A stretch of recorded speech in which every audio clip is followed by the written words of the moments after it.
What's going on, guys? The Horse Beef here, and I'm bringing you my UFC 301 predictions. The definitive predictions, as you guys know, 100% success rate, have never been wrong about a pick. Factual, look it up.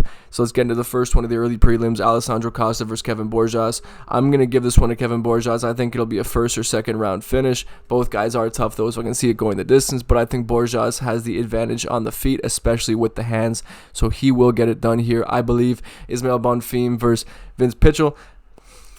41-year-old Vince Pichel, clearly this is the UFC feeding him to one of the Bonfim brothers, and I do think that Ismail Bonfim will finish this one. I'm going to predict first round finish, submission. Dion Barbosa versus Ernesta.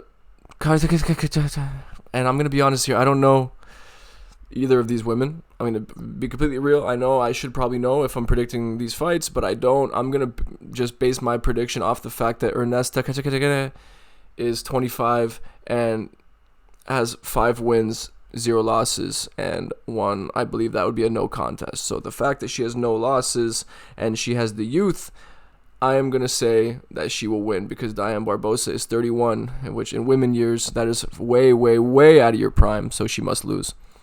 Maurizio Ruffi versus Jamie Mullarkey. Now, Jamie Mullarkey's been in the UFC, I feel like, for a bit now. He seems like a UFC veteran at this point. He's still only 29, but I'm picking Maurizio Ruffi. Jamie Mullarkey's been chinned a few too many times, and Ruffi does have pretty good hands and decent power.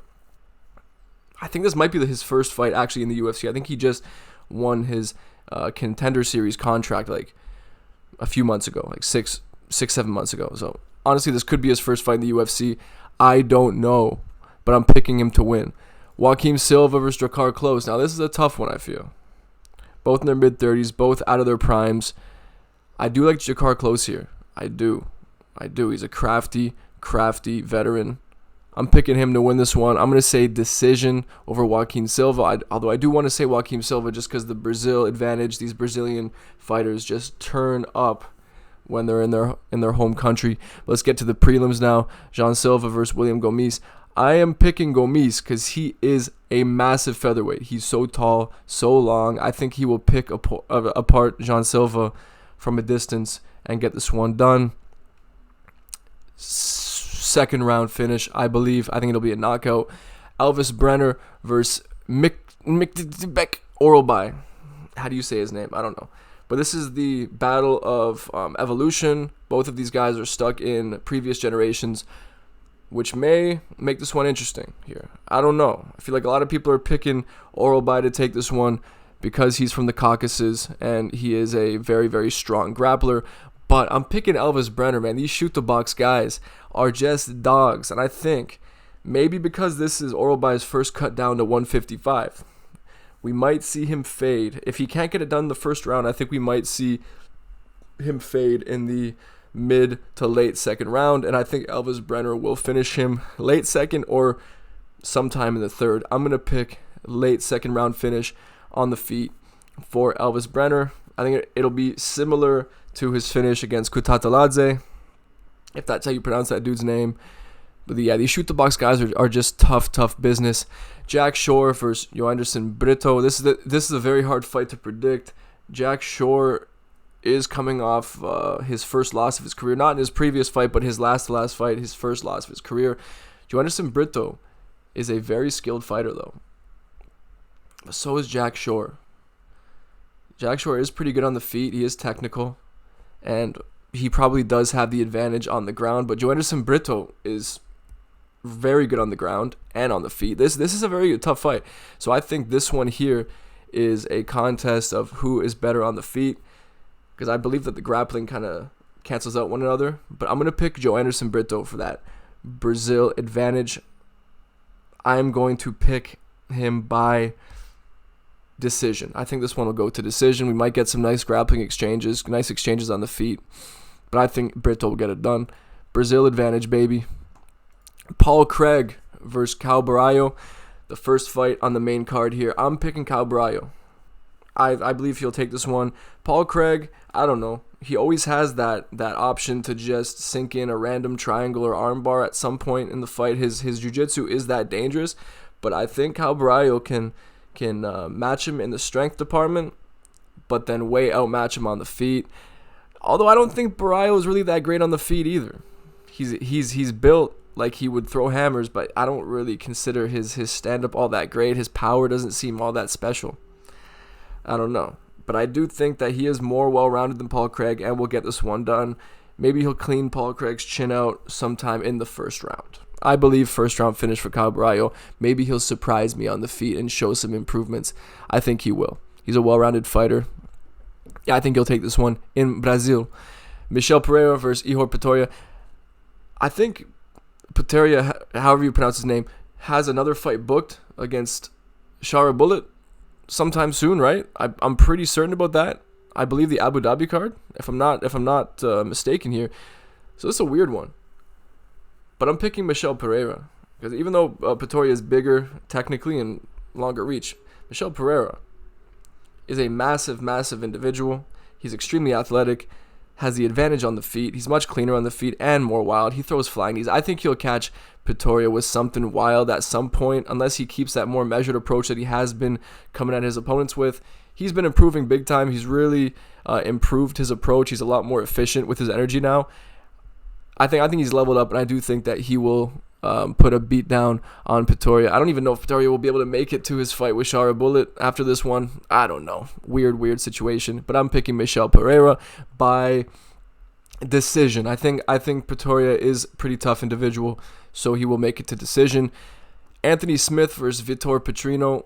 Anthony Smith is one of the weirdest fighters in the UFC. If you were to take his word for it, he's one of the greats. But I'm not too sure I agree with that one very much, you know? I don't know. I think Vitor Petrino is gonna beat him up. Yeah, I think he'll beat him up pretty bad. Petrino's a huge guy, absolutely crazy, but one of the craziest builds in the UFC, one of the best physiques, I would say. Guy's absolutely handsome as well. No diddy.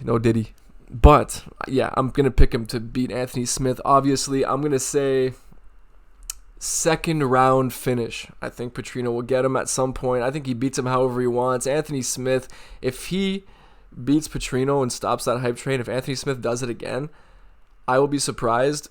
But yeah, Petrino has to get this one done. It's the only outcome that makes sense to me. And the co-main event of the evening, Jonathan Martinez versus Jose Aldo. Now, this is a tough one to pick because my heart says Jose Aldo. He's one of my favorites of all time.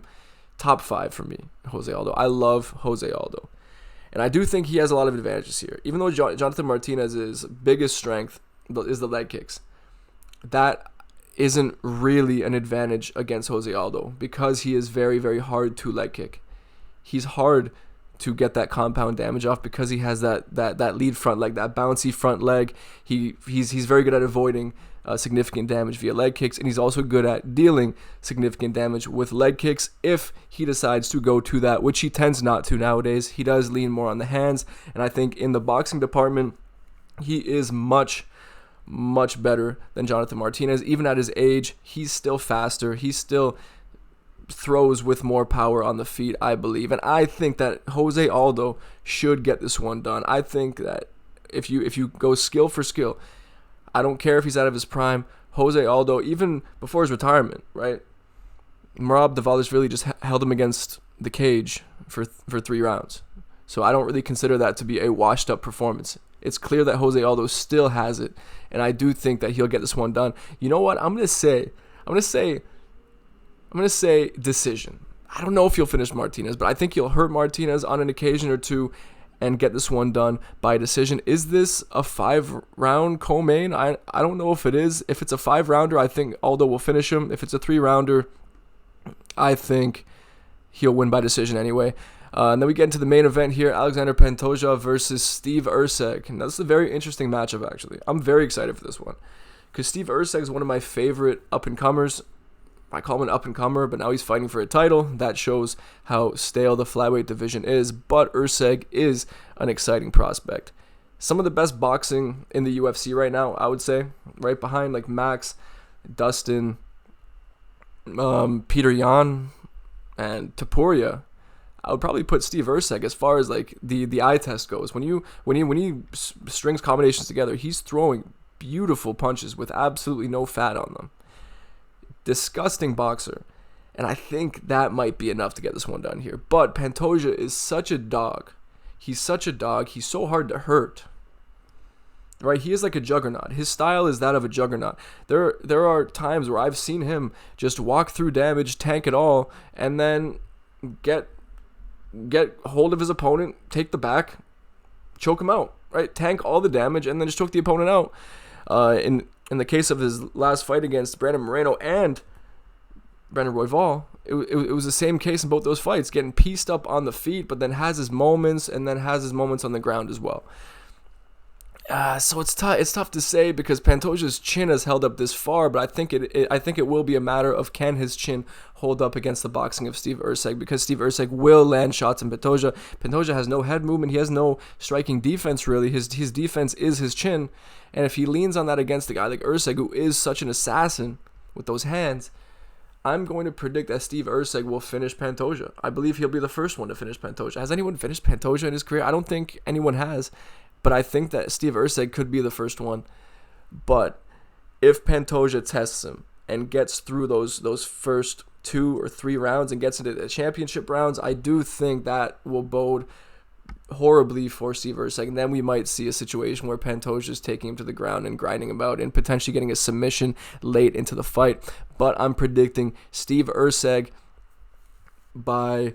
You know what? We might even see a second round finish here. I'm gonna pick third round knockout for Steve Erceg. I do think that his hands are crispy enough to catch Pantoja, because in contrast to Brandon Moreno and Royval, Steve Erceg has knockout power at flyweight. Brandon Moreno has hurt guys, but he doesn't have that one punch knockout power, and neither does Brandon Royval unless he catches you with something surprising like a spinning elbow or some shit. But these guys generally don't have the power in their hands to put guys out. We've seen Pantoja get hurt by someone like Davison Figueiredo in the past.